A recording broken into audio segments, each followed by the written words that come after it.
গুয়াহাটি তরুণী নিগ্রহকাণ্ডের নয়া বিতর্ক। প্রকাশ্যে নিগৃহীতা তরুণীর নাম নেওয়ার জের।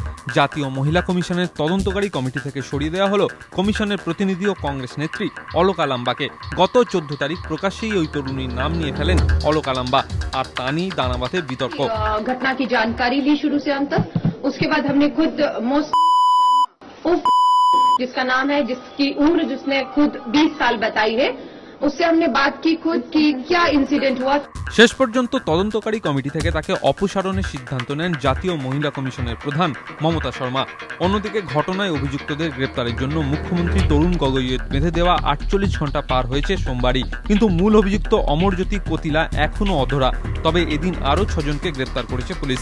ধৃতরা হল রূপকান্ত কলিতা, ঘনশ্যাম মালিক, বাবু বড়ুয়া, দেবব্রত দাস, দীপক দে ও জিতুমণি টেকা। গুয়াহাটির তরুণী নিগ্রহকাণ্ড নাড়া দিয়ে গিয়েছে পুলিশ প্রশাসনের একাংশকেও।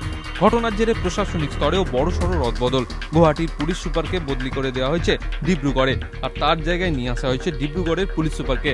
সূত্রের খবর, বৈদ্যুতিন চ্যানেলের যে সাংবাদিক ও ক্যামেরাম্যান ঘটনাস্থলে ছিলেন বলে অভিযোগ, খুব শীঘ্রই তাদের জেরা করবে অসম পুলিশ। ইতিমধ্যেই ঘটনায় আক্রান্ত তরুণীর জন্য ক্ষতিপূরণের দাবি জানিয়ে সুপ্রিম কোর্টের দ্বারস্থ হয়েছেন সত্য পাল আনন্দ নামে এক ব্যক্তি। এবিপি আনন্দ।